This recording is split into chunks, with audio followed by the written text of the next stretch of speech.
Salam Bapak Ibu Saudara yang dikasihi oleh Tuhan kita Yesus Kristus. Jumpa lagi dengan saya saat ini di dalam kajian Alkitab kita. Pada kesempatan kali ini saya akan membahas mengenai kitab Yosua, terutama kitab Yosua pasal pertama sampai dengan pasal yang kelima. Dan untuk kajian Alkitab kita pada kesempatan kali ini saya akan memberikan satu tema, yaitu janji setia Allah dalam kitab Yosua. Bapak Ibu Saudara yang dikasihi oleh Tuhan kita Yesus Kristus, bangsa Israel terbentuk menjadi sebuah bangsa diawali dengan adanya panggilan Allah kepada Abraham sebagai leluhur atau bapa leluhur daripada bangsa Israel. Allah menghendaki Israel hadir sebagai bangsa untuk memberikan model bagi bangsa-bangsa di sekitarnya, sehingga bangsa yang ada di sekitar mereka dapat mengenal Allah yang benar, dan mereka dapat takut akan Allah dan berbakti kepada Allah. Nah, Bapak Ibu Saudara yang dikasihi oleh Tuhan kita Yesus Kristus, dengan kata lain, bangsa Israel terbentuk karena inisiatif Allah dan karena Allah ingin menggenapi janjinya bagi dunia ini. Sejarah mencatat bahwa bangsa Israel adalah sebuah bangsa yang selalu menghadapi peperangan dari bangsa-bangsa yang ada di sekitar mereka. Tetapi seperti yang kita tahu, walaupun bangsa Israel seringkali diperangi oleh bangsa-bangsa di sekitar mereka, bangsa Israel tidak pernah musnah, bahkan hancur. Mengapa hal itu bisa terjadi? Karena Israel sebagai bangsa hadir untuk menggenapi rencana Allah yang kekal sampai kedatangannya yang kedua kali. Allah berjanji akan memberikan tanah Kanaan kepada bangsa Israel, sehingga tanah Kanaan disebut dengan istilah lain juga sebagai tanah perjanjian. Kanaan merupakan tempat atau lokasi yang dijanjikan oleh Allah untuk diberikan kepada Abraham dan keturunannya, yaitu bangsa Israel. Kita bisa membacanya di dalam Kejadian pasal yang ke-9 ayat yang ke-22 sampai dengan yang ke-27. Nah, Bapak Ibu Saudara, Kanaan merupakan negeri yang sudah memiliki sistem dan terorganisasi dengan baik. Tanah Kanaan bukan tempat yang gersang dan bukan tempat yang tandus dan bukan tempat yang tanpa berpenghuni, tetapi suatu tempat yang sudah ada penghuninya, yang sudah memiliki sistem yang baik. Nah, tanah Kanaan dikuasai oleh Mesir dengan memimpin para pemimpin lokal atau suku-suku yang ada di tanah Kanaan. Karena pada waktu itu kita tahu bahwa Mesir merupakan bangsa penguasa. Nah, Bapak Ibu Saudara, dari catatan-catatan Mesir dan berbagai penemuan arkeologi menemukan bahwa Kanaan merupakan suatu negara atau kota yang padat populasinya, terutama di daerah pusat bagian-bagian yang paling subur. Akan tetapi, Bapak Ibu Saudara, Allah tetap setia menepati janjinya kepada bangsa Israel dengan berjanji bahwa akan memberikan tanah Kanaan kepada mereka. Oleh karena itu, dalam kitab Yosua kita bisa melihat bagaimana diceritakan perjalanan orang Israel menyeberangi sungai Yordan dan masuk merebut tanah Kanaan, tanah yang dijanjikan oleh Allah dengan bersumpah kepada nenek moyang mereka. Kita bisa membacanya di dalam Yosua pasal yang pertama sampai dengan yang pasal yang kelima. Kitab Yosua juga mengisahkan bagaimana kepemimpinan Yosua dalam memimpin bangsa Israel dan bagaimana Yosua memimpin bangsa Israel dalam menaklukkan tanah Kanaan, menaklukkan raja-raja yang ada di wilayah Kanaan pada waktu itu. Kita bisa membacanya di pasal yang ke-6 ayat yang ke-12. Selain itu, kitab Yosua juga mencatat tentang pembagian tanah atas suku-suku Israel. Kita bisa membacanya di dalam Yosua pasal yang ke-13 sampai dengan pasal yang ke-24. Nah, Bapak Ibu Saudara, kita akan melihat pada bagian ini di dalam bagian yang pertama, yaitu Yosua pasal yang pertama sampai dengan yang ke-5. Bagaimana bangsa Israel memasuki tanah Kanaan sebagai bukti kesetiaan Allah di dalam menepati janjinya. Ada beberapa poin yang ingin saya sampaikan di sini. Yang pertama yaitu ketika bangsa Israel memasuki tanah Kanaan, itu merupakan bukti kesetiaan Allah di dalam menepati janji kepada bapa leluhur mereka, yaitu Abraham. Ketika bangsa Israel memasuki tanah Kanaan, Allah mengutus Yosua. Mengapa Yosua yang diutus? Mengapa bukan Musa? Musa tidak diizinkan oleh Allah untuk memasuki tanah Kanaan. Seperti kita tahu, sebelum Yosua wafat, Allah hanya menunjukkan tanah Kanaan kepada Musa. Dan Musa tidak diizinkan untuk memasuki tanah Kanaan. Yang diizinkan untuk memasuki tanah Kanaan dari generasi Mesir yaitu hanya Yosua dan Kaleb bin Nun. Yosua dan Kaleb bin Nun merupakan 2 orang pengintai dari ke-12 orang pengintai yang diutus oleh Allah melalui perantaraan Musa untuk mengintai tanah Kanaan. Nah, Bapak Ibu Saudara, kalau kita melihat kitab Yosua merupakan kelanjutan daripada kelima kitab Pentatek. Kita bisa melihat di dalam kitab Yosua, Allah tidak pernah meninggalkan umatnya, melainkan Allah tetap setia menepati janjinya dan menyertai umatnya. Dengan berfirman kepada Yosua, kita tahu bahwa Yosua berasal dari suku Efraim. Kita bisa membacanya di dalam Bilangan 13 ayat yang ke-8. Yosua juga lahir di Mesir. Yosua menyaksikan bagaimana mujizat-mujizat yang dibuat Allah. Yosua juga menyaksikan bagaimana ke-10 tulah yang dibuat Allah untuk menghukum bangsa Mesir, untuk memberi pelajaran bangsa Mesir. Nah, Bapak Ibu Saudara, Yosua juga merupakan, sebelum dia memimpin bangsa Israel, Yosua merupakan abdi daripada Musa atau merupakan pelayan Musa, dan Yosua juga merupakan sekaligus merupakan murid dari Musa yang dipersiapkan oleh Musa untuk menggantikan kepemimpinannya. Bapak Ibu Saudara, kita tahu bahwa ternyata ketika Tuhan memilih Yosua, Tuhan sudah mempersiapkan dia dari jauh sebelumnya. Ketika Tuhan mempersiapkan Musa, mempersiapkan Yosua untuk memimpin bangsa Israel masuk ke tanah Kanaan, Tuhan memakai Musa untuk mendidik Yosua sehingga Yosua siap menjadi pemimpin daripada bangsa yang besar. Nah, Bapak Ibu Saudara, kita akan melihat ketika waktu kematian Musa tiba, maka pada saat itulah terjadi pergeseran pemimpin bangsa Israel dari Musa kepada Yosua.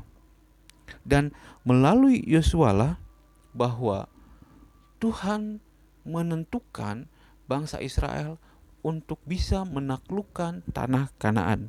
Dan menurut sejarah, menurut beberapa penafsir, tanah Kanaan ditaklukkan oleh bangsa Israel kurang lebih pada tahun 1200 sampai 1400 before Christ atau sebelum Masehi.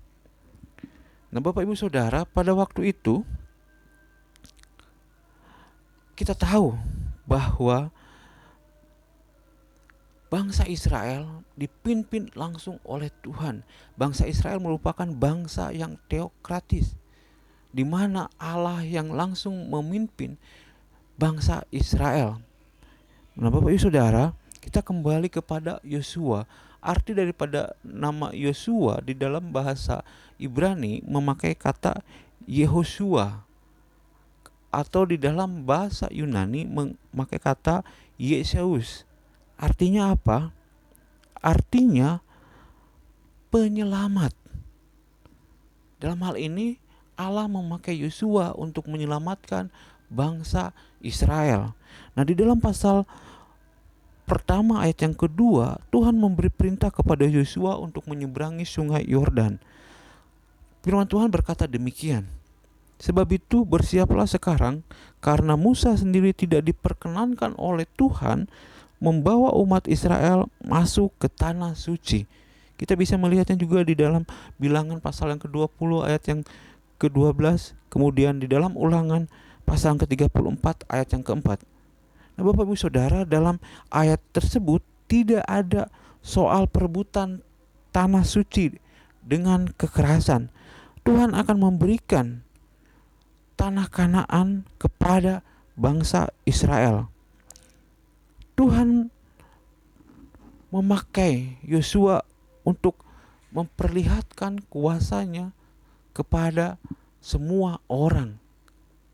Tuhan ingin menunjukkan kepada semua bangsa Israel bahwa Dia adalah Allah yang berkuasa. Bapak Ibu Saudara, kita bisa melihat ada hal hambatan atau rintangan pertama yang dialami oleh Yosua ketika dia memimpin bangsa Israel untuk memasuki tanah Kanaan, yaitu rintangan yang pertama yang harus dihadapi Yosua adalah kota Yeriko. Kita tahu bahwa kota Yeriko merupakan kota yang memiliki benteng yang sangat kuat. Kota Yeriko memiliki pertahanan yang sungguh luar biasa. Kita bisa membacanya di pasal yang pertama ayat yang ketiga sampai yang keempat. Akan tetapi Bapak Ibu Saudara, walaupun kota Yeriko merupakan kota yang memiliki benteng yang kuat, pertahanan yang kuat, hal itu tidak menjadi halangan bagi Allah. Karena apa? Karena kekuatan Allah melebihi daripada kekuatan manusia. Nah, Bapak Ibu Saudara, di dalam ayat yang keempat kita bisa melihat batas-batas tanah yang diberikan Tuhan kepada bangsa Israel itu begitu luas, mulai dari padang gurun tempat Yosua dan bangsa Israel pada waktu itu mereka menyeberang dari sungai Yordan. Kemudian kita akan melihat juga Tuhan memberikan tanah Kanaan yang begitu luas, yang begitu subur kepada bangsa Israel. Bapak Ibu Saudara, kita tahu bahwa tanah Kanaan itu tanah yang begitu luas, yang didiami oleh suku-suku yang kuat pada waktu itu. Akan tetapi Allah ingin menunjukkan bahwa kekuatan manusia itu tidak bisa melampaui kekuatan Allah. Nah, Bapak Ibu Saudara yang dikasihi oleh Tuhan kita Yesus Kristus, di dalam pasal yang pertama ayat yang kelima sampai ke-6, kita tahu bahwa salah satu yang mendiami tanah Kanaan adalah orang Het. Orang Het itu merupakan bangsa yang sangat kuat.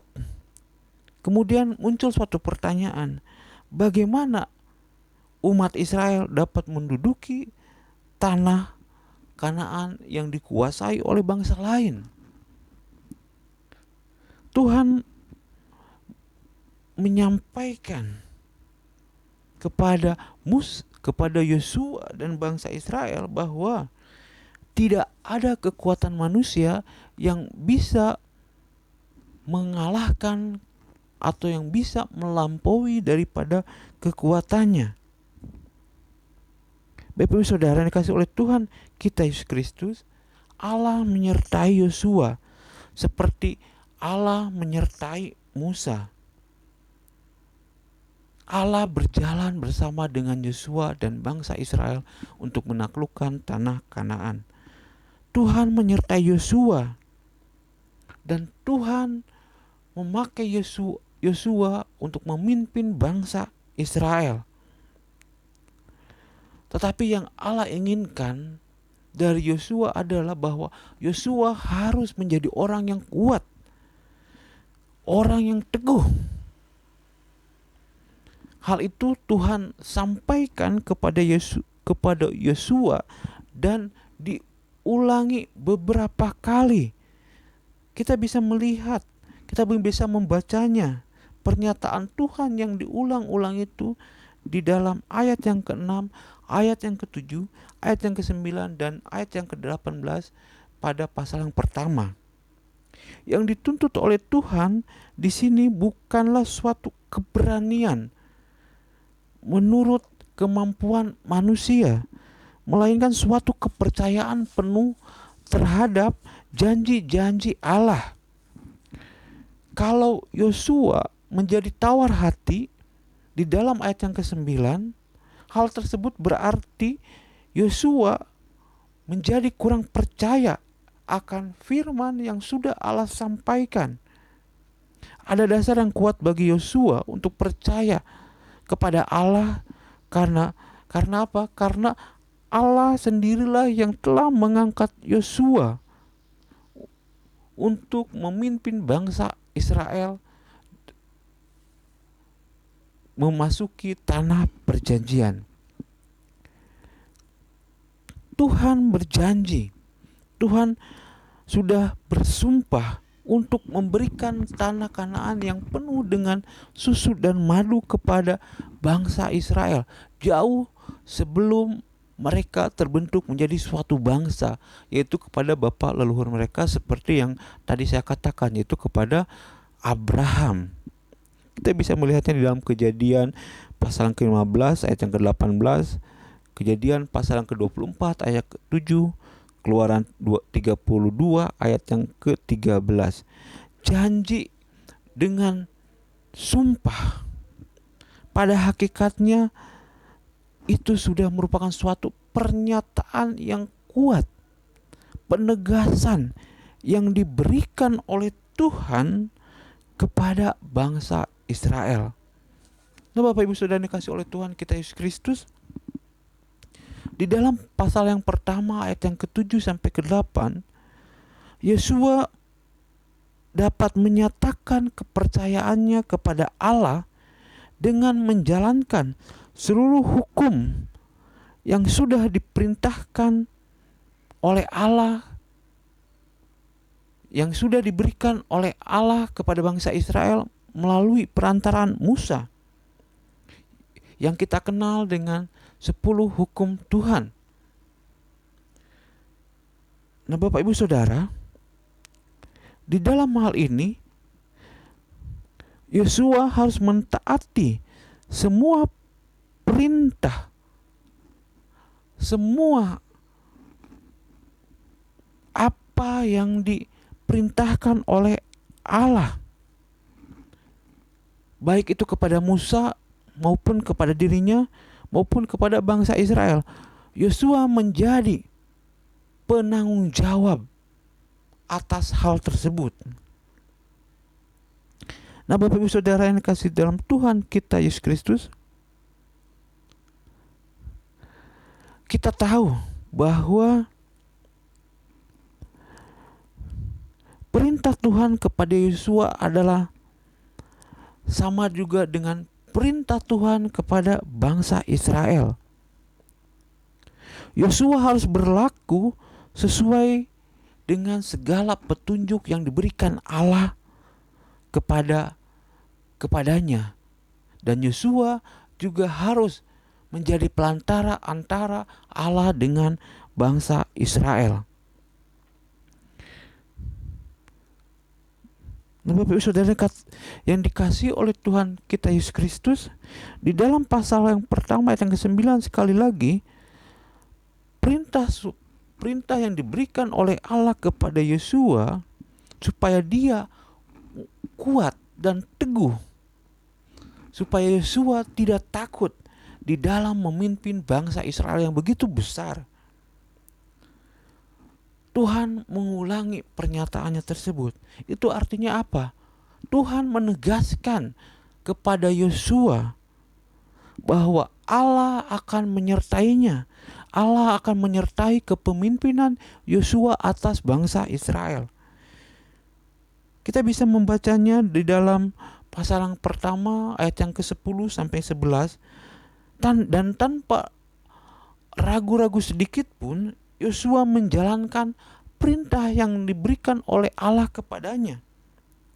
Dan perintah tersebut diteruskan kepada bangsa Israel melalui pengatur-pengatur atau pemimpin-pemimpin yang sudah diangkat dari masing-masing suku yang ada di dalam ke-12 suku Israel.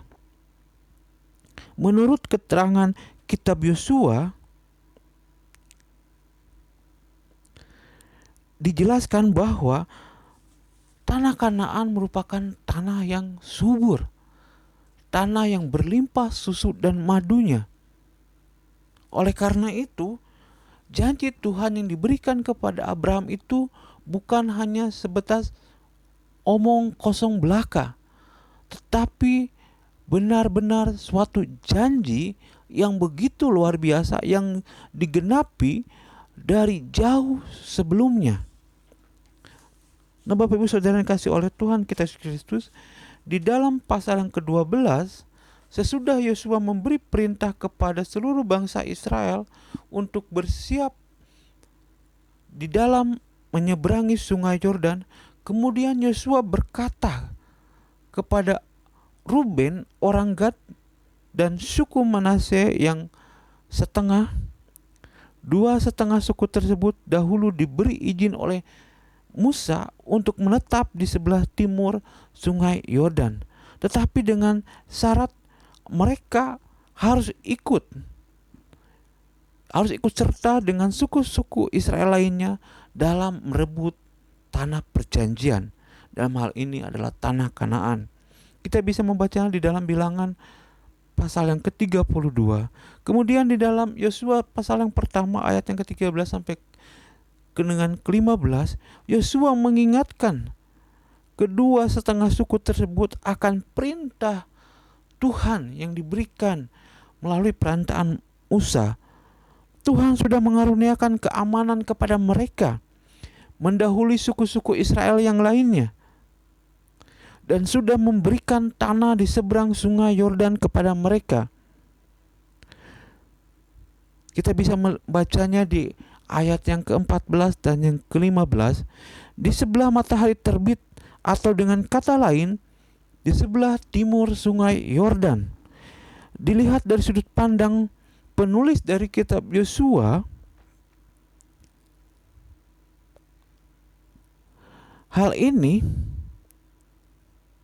menunjukkan kepada kita bahwa Allah senantiasa menyertai suku-suku dari kedua belas suku bangsa Israel, dan Allah sudah menunjukkan kepada suku-suku Israel yang lainnya, Allah menunjukkan kepada suku-suku Israel yang lainnya bahwa Allah sudah memberikan keamanan kepada kedua setengah suku yang sudah mendapatkan hak bagian mereka, tanah warisan mereka. Di dalam ayat-ayat tersebut sekali lagi dapat dilihat bahwa tindakan Allah yang mengaruniakan tanah perjanjian kepada bangsa Israel yang harus mereka perjuangkan. Di dalam ayat yang ke-16 sampai ke-18 kita bisa melihat bahwa suku Ruben, suku Gad, dan setengah suku Manasye, mereka tanpa ragu-ragu mentaati perintah yang diberikan oleh Yosua. Tentunya hal ini juga bukan semata-mata karena perintah Yosua saja, tetapi Tuhan memakai Yosua. Nah, Bapak Ibu Saudara yang kasih oleh Tuhan kita Yesus Kristus, oleh karena itu Allah sekali lagi mengingatkan kepada Yosua untuk teguh, untuk kuat di dalam memimpin bangsa Israel untuk menaklukkan sisa dari tanah Kanaan yang masih belum dikuasai oleh bangsa Israel pada waktu itu. Nah, Bapak Ibu Saudara yang kasih oleh Tuhan kita Yesus Kristus, kembali lagi kita pada awal saya sampaikan bahwa ketika mereka menyeberang sungai Yordan, mereka harus menghadapi rintangan, yaitu mereka harus menghadapi kota Yeriko. Kota Yeriko merupakan salah satu kota yang didiami oleh suku yang ada di Kanaan, dan seperti yang pertama saya sampaikan bahwa Yeriko merupakan kota dengan benteng yang kuat, dengan pertahanan yang kuat. Akan tetapi apa yang Allah lakukan untuk menolong bangsa Israel untuk merebut kota Yeriko yang begitu kuat. Allah memakai Yosua untuk mengirim 2 orang pengintai untuk mengintai kota Yeriko. Nah, Bapak Saudara yang dikasihi oleh Tuhan kita Yesus Kristus, akhirnya kita tahu bahwa kota Yeriko berhasil ditaklukkan oleh bangsa Israel bukan dengan kekerasan. Hanya mereka menuruti perintah yang diberikan oleh Allah dengan mengelilingi kota Yeriko selama 7 kali. Setelah itu akhirnya Yeriko yang memiliki benteng yang kuat hancur dan dikuasai oleh bangsa Israel. Di sini sekali lagi Tuhan ingin menunjukkan baik kepada orang Israel maupun bangsa-bangsa yang ada di tanah Kanaan pada waktu itu, bahwa Allah yang memimpin bangsa Israel adalah Allah yang kuat, melampaui kekuatan manusia yang hebat sekalipun. Nah, Bapak Saudara yang dikasihi oleh Tuhan kita Yesus Kristus, ketika bangsa Israel mereka menyeberangi sungai Yordan, mereka mendirikan suatu peringatan bahwa Tuhan sudah mengasihi mereka, Tuhan sudah menolong mereka. Yaitu dengan cara apa? Yaitu dengan cara mendirikan 2 batu peringatan. Satu di sebelah barat sungai Yordan, kita bisa membaca di pasal yang keempat yang ketiga, dan satu lagi di dalam sungai itu sendiri. Kita bisa membaca di pasal yang keempat ayat yang ke-9. Masing-masing terdiri dari 12 batu yang besar. 12 batu tersebut melambangkan ke-12 suku Israel. Kedua peringatan tersebut mengandung arti simbolis. Keduanya menyaksikan bagaimana Allah memimpin umatnya untuk masuk ke dalam negeri yang sudah dijanjikan oleh Allah untuk diberikan kepada mereka, yaitu tanah Kanaan.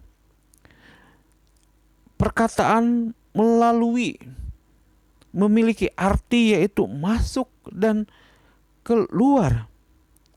Bila sudah masuk dan keluar, baru boleh disebut melalui. Jadi kedua peringatan tersebut menunjukkan tentang 2 kejadian.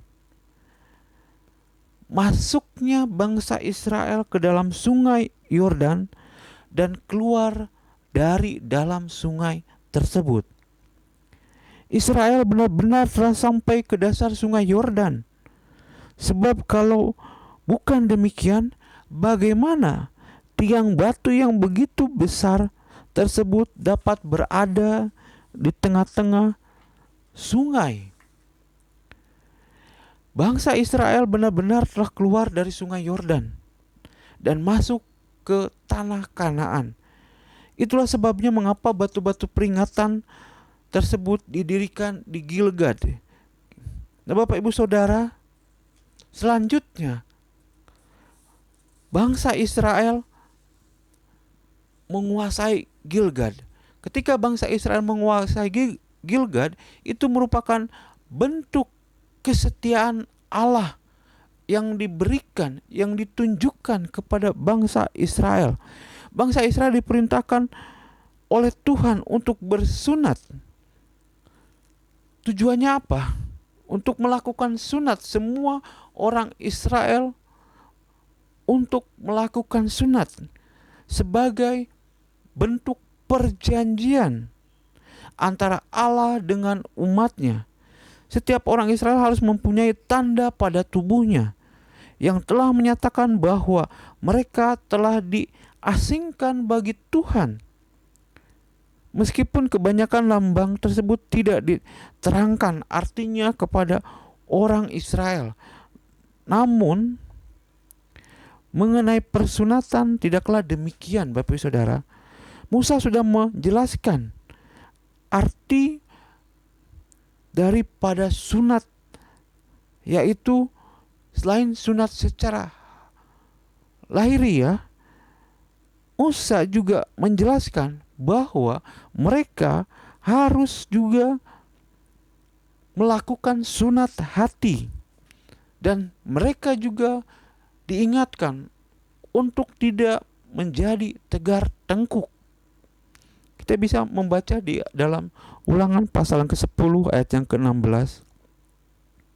Dan Tuhan Allahmu akan menyunat hatimu dan hati keturunanmu, sehingga engkau mengasihi Tuhan Allahmu dengan segenap hatimu dan dengan segenap jiwamu. Keterangan yang lebih jelas mengenai sunat dijelaskan di dalam bagian perjanjian baru. Dalam hal ini dalam Kolose pasal yang kedua ayat yang ke-11 sampai dengan yang ke-13, di mana dikatakan bahwa sunat ialah penanggalan akan tubuh yang berdosa. Artinya nafsu dan keinginan daging yang masih melekat pada seseorang yang sedang ditempa dan dibentuk oleh Allah. Nah, Bapak Ibu Saudara, pengalaman di Sungai Yordan harus pula dibarengi dengan pengalaman lain yang bangsa Israel alami, yaitu di Gilgad. Karena pengalaman di Sungai Yordan belum saja cukup. Israel harus memiliki tanda yang kekal pada tubuh mereka selaku umat Allah. Sesudah orang Israel bersunat di Gilgad, umat Israel merayakan Paskah. Dan hal tersebut berarti yaitu mereka masuk ke dalam persekutuan yang baru dengan Allah. Kita bisa membacanya di dalam pasal yang Yosua pasal yang ke-5 ayat yang ke-10. Sesudah itu makanan orang Israel diganti dari mana menjadi lazim terdapat di negeri Kanaan, yaitu kita bisa membaca di pasal yang ke-5 ayat yang ke-12, mana di padang gurun dan roti di Kanaan. Kedua-duanya merupakan lambang daripada Allah, kehadiran Allah atas bangsa Israel. Oleh karena itu Bapak Ibu Saudara, ketika bangsa Israel menguasai Yeriko, ketika bangsa Israel menguasai Gilgad, itu merupakan bentuk kesetiaan Allah kepada bangsa Israel. Oleh karena itu Bapak Saudara, melalui